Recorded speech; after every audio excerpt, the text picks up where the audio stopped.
안녕하세요. 최근 DI 콥이죠. 003160.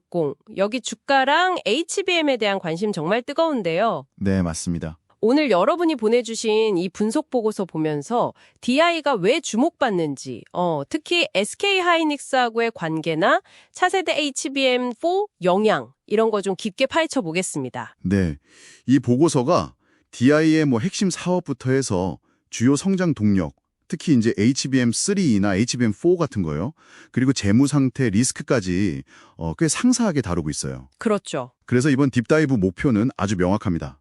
DI의 진짜 가치가 어디에 있나? 특히 이제 자회사 디지털 프론티어, DF라고 하죠. 네, DF요? 이 DF랑 SK 하이닉스 파트너십이 어떻게 HBM 시장 변화의 중심에 딱 서게 됐는지, 그리고 가장 중요한 거 많은 분들이 궁금해하시는 그 HBM4 품질 인증 통과, 이게 2026년 실적 전망에 어떤 의미가 있는지 그 핵심만 좀 빠르게 짚어보겠습니다. 좋습니다. 보고서 딱 보니까 DI가 반도체 검사 장비 회사잖아요. 근데 웨이퍼 테스터, 버닌 테스터 이런 거 만드는데 사실 진짜 핵심은 자회사 디지털 프론티어, DF에 있다. 이런 분석이 바로 보이네요. 이게 어떤 구조인가요? 네, 정확히 보셨어요. DI가 DF 지분을 한 73% 가지고 있는데요. 현재 DI 기업 가치를 끌어올리는 핵심 동력은 바로 이 DF에서 나온다고 봐야 합니다. 아, 그렇군요. DF가 SK 하이닉스에 들어가는 HBM용 웨이퍼 테스터, 이걸 공급하는 주체거든요. 근데 좀 흥미로운 점은 모회사 DI는 전통적으로 좀 삼성전자 쪽이고 자회사 DF는 SK 하이닉스에 집중하는 구조라는 거예요. 아, 약간 역할 분담처럼요? 그렇죠.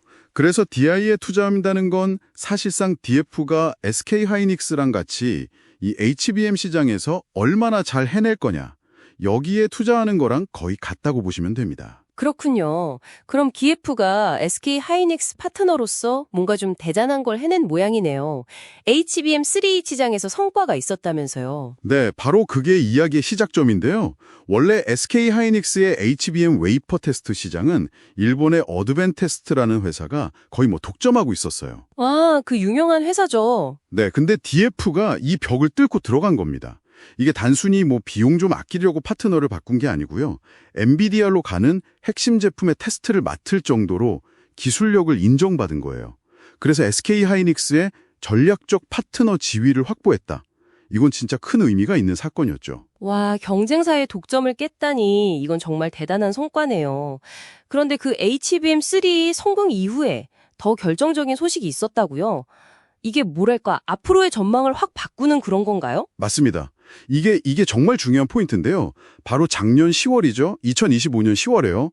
DIF가 차세대 메모리인 HBM4용 검사 장비에 대해서 SK 하이닉스의 품질 인증, 보통 퀄 테스트라고 부르죠. 양산 공급 최종 승인 같은 거요. 네네, 퀄 통과. 이걸 통과했다는 소식입니다. 이게 왜 결정적이냐? 2026년부터 이제 본격적으로 HBM4 양산 들어갈 텐데 그 물량 수주를 사실상 확보했다. 이런 의미거든요. 아, 잠깐만요. HBM4 퀄 통과가 그 정도로 중요한가요? HBM3A 때도 통과는 했을 텐데. 네, 훨씬 중요합니다. 왜냐하면 HBM4는요, 기존의 HBM3E보다 공정 난이도가 훨씬 높아요.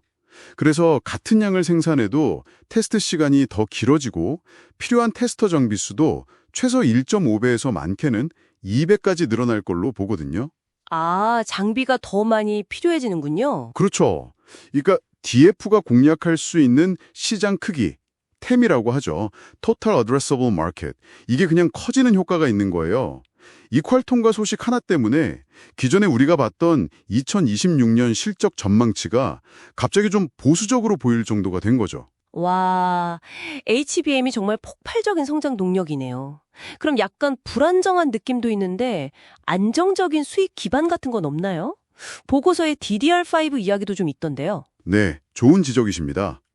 HBM이 막 성장을 이끄는 엔진이라면 DDR5 테스터 장비는 좀 안정적인 기반, 베이스 캠프 역할을 한다고 볼 수 있어요. 아하. DF는 SK 하이닉스뿐만 아니라 삼성전자에도 DDR5 테스터를 납품하고 있거든요. 요즘 AI 서버 보면 고성능 HBM도 중요하지만 CPU랑 연결되는 DDR5 메모리도 엄청 많이 필요하잖아요. 네, 그렇죠. 그래서 DDR5 수요 역시 꾸준히 증가하고 있습니다.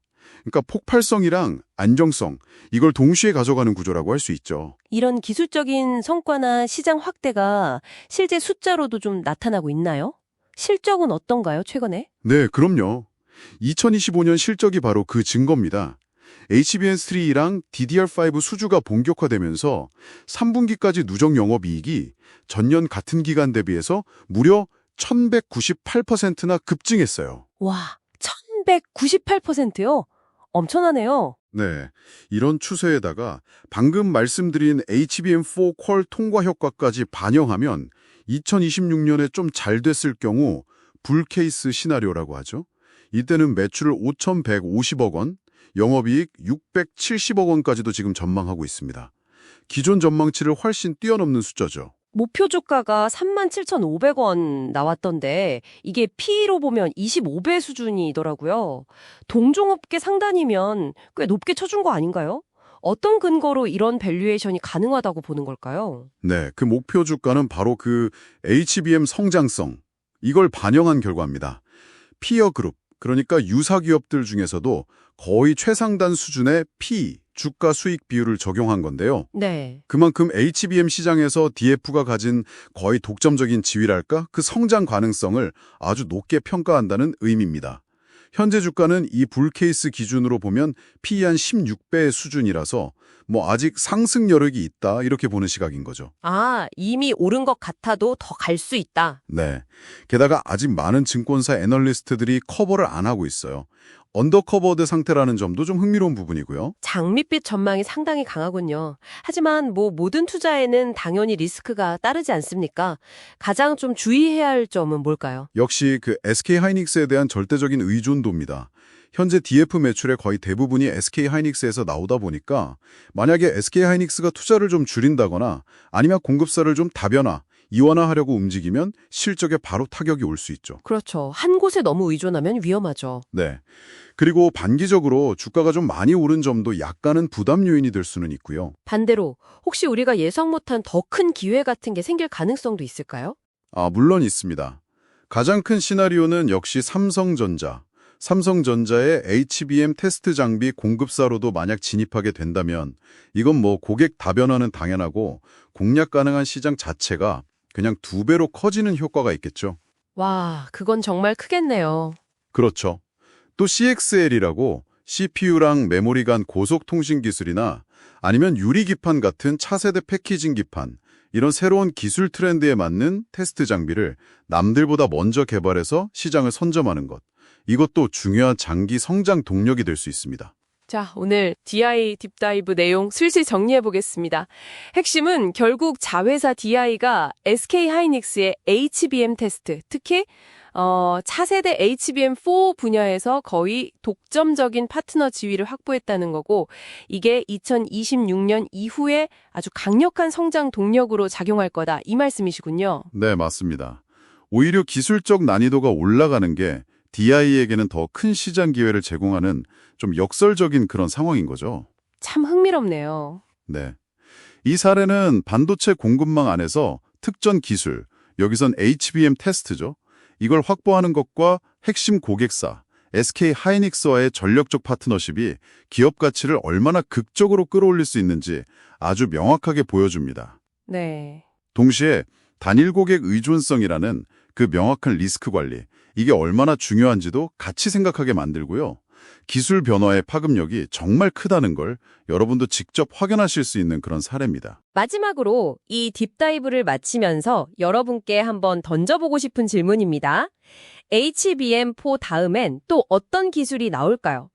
AI 기술이 더 고도화되면서 완전히 새로운 개념의 메모리나 패키징 기술이 등장한다면 그때는 어떻게 될까요? DII 같은 기존의 강자들이 계속 기술 우위를 지키면서 영향력을 더 키워갈까요? 아니면 더 전문화된 새로운 경쟁자들이 나타나서 이 시장의 판도를 또 한 번 뒤집을까요? 2020년 이후의 기술 사이클 변화, 이건 계속 지켜봐야 할 아주 흥미로운 관전 포인트가 될 것 같습니다.